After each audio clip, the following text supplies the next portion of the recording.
Hey everyone, this is Azaraki, or sometimes Azaraki Dragon, and this is going to be my first vlog ever. This is pretty cool. I work for Tower Dive TV, which is part of Map Control TV, and Map Control is doing a bunch of vlogs, and we've been pressured to get out a bunch of vlogs, so there we go. I'm wearing a hat. So getting into more about myself, I'm a color caster, which is more the analytical side of casting in for League of Legends. It's a lot of fun. I love working with Tower Dive TV, and we have a lot of viewer interaction, which is always great. Make sure my hat is in order. Uh, sure, whatever. We'll go with this. I hate hats. I just found this hat randomly, but I don't like hats. Yeah, I never actually wear hats. This is really weird for me. So bear with me, and we'll figure this out. So like I said, I'm a color caster, which is the more analytical side, and I don't only follow the esports scene in League of Legends, but I also follow the StarCraft esports scene. I've been trying to follow a little bit of Soul Calibur. That's a lot of fun. It's really cool to see those, and they actually have some pretty decent casters over there. I like them, a lot of personality for sure. And well, if you can't tell yet, I like dragons. There you go. You probably tell by that, but yeah. That is one. That is one thing. That is definitely something about me that y you might want to know. I don't know, but not really much of a reason for, or not really much of a goal in these vlogs. I'm just talking about what's going on in my life, or I will be. This is more of an introduction vlog, but for the few people who actually care about what's happening in my life, you can watch this vlog, and there you go. Uh, Local frames recorded 760. That's not changing at all. That's probably not a good thing. Maybe it's just not updating. Oh, it just wasn't updating. It just jumped to 3000. Okay. Good to know I'm not going crazy, or neither is my software here or my computer. That's good. I'm just winging this. I have no script. I have no anything.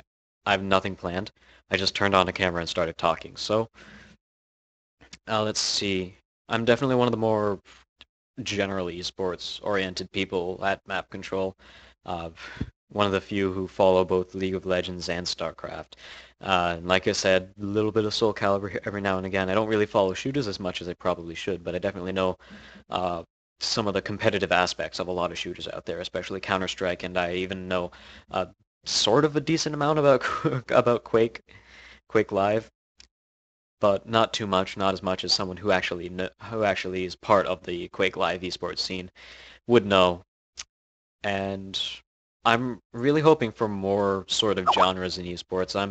I've always been big in rhythm gaming actually, which is really weird. No, nobody thinks it can happen as an esport, but if you get the right people, I mean, I don't want it to be the biggest esport or a really big esport or something, but you could throw in a few competitions every now and again, just at larger events, maybe a side competition for rhythm gaming. I don't know, you get $500 if you win, something like that.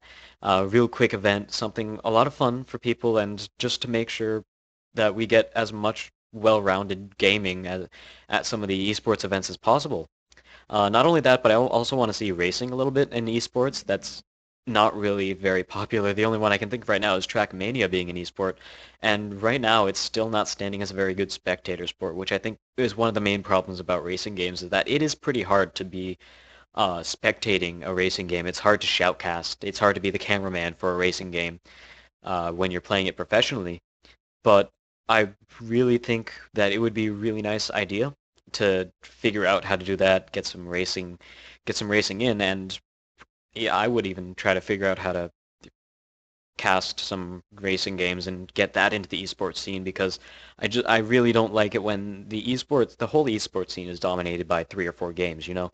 Right now we have League of Legends and StarCraft 2 for sure being the biggest esports, but we also have stuff like Dota, and Han has kind of died out. I don't really see many Han events. I don't really see many people playing Han. StarCraft 1 or StarCraft Brood War, still quite a few people who are actually playing that even professionally, but it's nowhere near as big as stuff like Dota or League of Legends or StarCraft. And fighting games are starting to make a comeback a little bit recently, especially at MLG. We've seen stuff like Soul Calibur, which I've been following. We've seen a little bit of Mortal Kombat, some of Street Fighter, stuff like that. So it's pretty interesting. I'm one of the color casters who likes to commentate about not only stuff that happens in League of Legends like builds, team comps, and lane matchups, lane combinations, stuff like that. But I also like to talk about the underlying aspects of pretty much all competitive sports, stuff like map control. You'd be surprised what you can talk about with map control. You have the entire, or our company's named map control, but you have so much map control playing a big role in StarCraft. You have map control playing a huge role in League of Legends. You have map control playing a huge role in even shooters, and even 1v1 shooters like Quake Live. You can even see the map control at work with people timing the power-ups and the like yellow armor buff, red armor buff, mega health, stuff like that. It's really, really interesting to figure out all of these stuff that can apply to pretty much every esport, and work around that. I don't really think you could make an argument for map control in a rhythm game, but I could potentially see an argument for map control in say a fighting game, just making sure you have the better ground for what type of character you're playing. Say you're playing more of a long range character, you want to be in the element where you can dish out a lot of damage at long range, poke at them a bit, but you don't want to get too close because then you're giving the enemy the advantage. So that's a pretty easy way that you can incorporate map control into fighting games and even racing games. The way you take a corner to defensively drive, make sure that you don't want whoever's racing against you to take a better line than you, to get a better corner, stuff like that. It's really interesting to see all this stuff behind every esport, and I love commentating about it.